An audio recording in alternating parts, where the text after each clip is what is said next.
कभी जीवन में अब आपको ऐसा लगे कि मैं बहुत हताश हो चुकी हूँ, हमारी समाप्त नहीं हो रही, या मेरा दुख या मेरी तकलीफ है समाप्त नहीं हो रही, दुख मेरे समाप्त ही नहीं।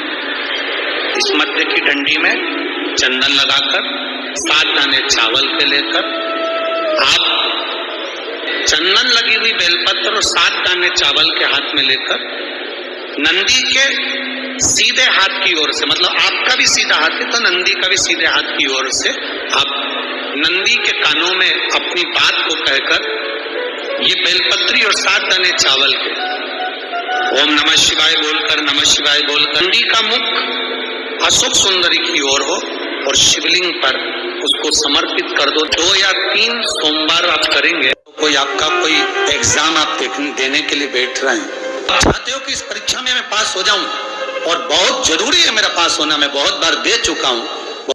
श्री शिवाय नमस्तुभ्यम। दोस्तों हर हर महादेव के दोस्तों, कल है सोमवार का दिन, जो कि मैं पूज्य गुरुदेव की कथा सुन करके और समझ करके बहुत सुंदर से 2 उपाय लेकर के आई हूँ। दोस्तों एक उपाय है कि अगर आपके दुख समाप्ति नहीं हो रहे, बहुत दुख आ रहे हैं, या कोई रोग बीमारी आपको घेरे हुए है, दवाई आपकी ये लग नहीं रही है, बहुत कष्ट जा रहा है, किसी भी प्रकार का अगर आपको दुख है तो पूज्य गुरुदेव ने बहुत सुंदर सा उपाय बताया है। दूसरा उपाय है, अगर आप किसी परीक्षा में बैठने जा रहे हैं, कई बार परीक्षा आपने दे दी और उसमें क्लियर नहीं हो पा रहा और आपको ऐसा लगता है मुझे ये परीक्षा क्लियर करनी ही करनी है, तो ये उपाय बहुत ही सुंदर और अचूक उपाय है। चलिए जानते हैं दोस्तों इन दोनों उपायों के बारे में। अगर वीडियो पर नए आए हैं तो मेरे चैनल को सब्सक्राइब कर दीजिए, वीडियो को लाइक कर दीजिए और कमेंट में श्री शिवाय नमस्तुभ्यम अवश्य लिखिएगा। चलिए जानते हैं पहला उपाय। पहला उपाय में दोस्तों आपको क्या करना है, एक बेलपत्र ले लेनी है।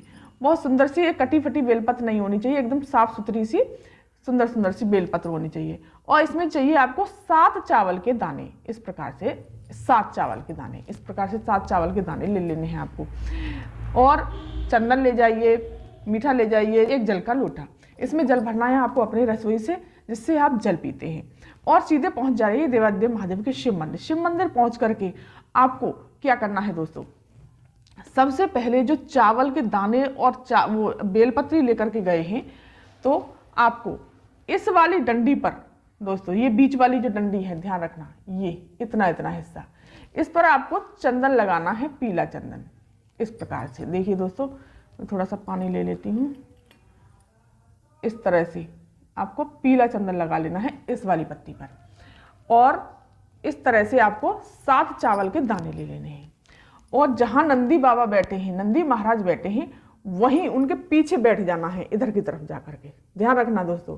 और इनके पीछे बैठ करके सीधे हाथ की तरफ से, जैसे ये बैठे हैं तो सीधा हाथ कौन सा पड़ता है, आपका सीधा हाथ होगा, वैसे ही नंदी बाबा का तो सीधा हाथ ये वाला पड़ता है, इनका भी ये वाला पड़ता है सीधा हाथ। तो यहाँ पीछे बैठ करके नंदी के कानों में अपनी मनोकामना बोलते हुए कर देने हैं श्री शिवाय नमस्तुभ्यम मंत्र का जाप करते हुए, और चावल के दाने भी इसी प्रकार से समर्पित कर देने हैं अपनी कामना कहते हुए। लेकिन बेलपत्री की डंडी का मुख जहाँ से जल बहता है जलाधारी की ओर होना चाहिए। ध्यान रखना दोस्तों, यहाँ से जहाँ नंदी बैठे हों उनका सीधा हाथ पड़े और वहीं उनके पीछे बैठ जाना है, और इस तरह से आपको समर्पित कर देना है अपने दुख को बोलते हुए। जो भी कष्ट हो, तकलीफ हो, जो भी कामना हो आपकी, या रोग बीमारी हो, इस तरह से आपको समर्पित कर देना है। फिर आपको ये जल जो लेकर के गए हैं, श्री शिवाय नमस्तुभ्यम मंत्र का जाप करते हुए, इस तरह से आपको सारा का सारा जल इस तरह से समर्पित कर देना है। श्री शिवाय नमस्तुभ्यम, श्री शिवाय नमस्तुभ्यम, अपनी कामना कहनी है। फिर गणेश जी के स्थान पर, कार्तिकेय जी के स्थान पर, माता सुखसुंद जी के स्थान पर, इस तरह से आपको सारा जल समर्पित कर देना है।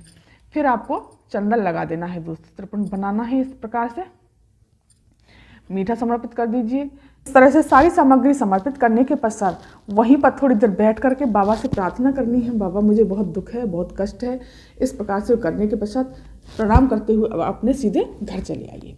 दोस्तों बहुत ही सुंदर और अचूक उपाय है। चलिए जानते हैं दोस्तों अब दूसरा उपाय, जो कि आप परीक्षा दे रहे हैं, काफ़ी समय से आप प्रयास कर रहे हैं, वो परीक्षा में आप सफल नहीं हो पा रहे और आपको लगता है कि मुझे इस परीक्षा में सफल होना ही होना है, इस परीक्षा को क्लियर करना ही करना है, जरूर करना है, तो आपको मात्र एक छोटा सा उपाय करना है।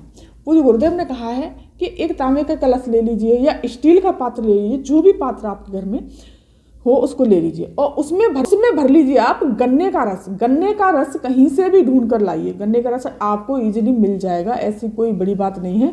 आपको गन्ने का रस लाना है। गन्ने का रस ला करके जो आप एग्ज़ाम देने से पहले जो सोमवार पड़े, जो भी सोमवार पड़े या एग्ज़ाम देने से पहले, उस सोमवार को आपको सीधे गन्ने का रस भर करके सीधे शिव मंदिर पहुंच जाना है।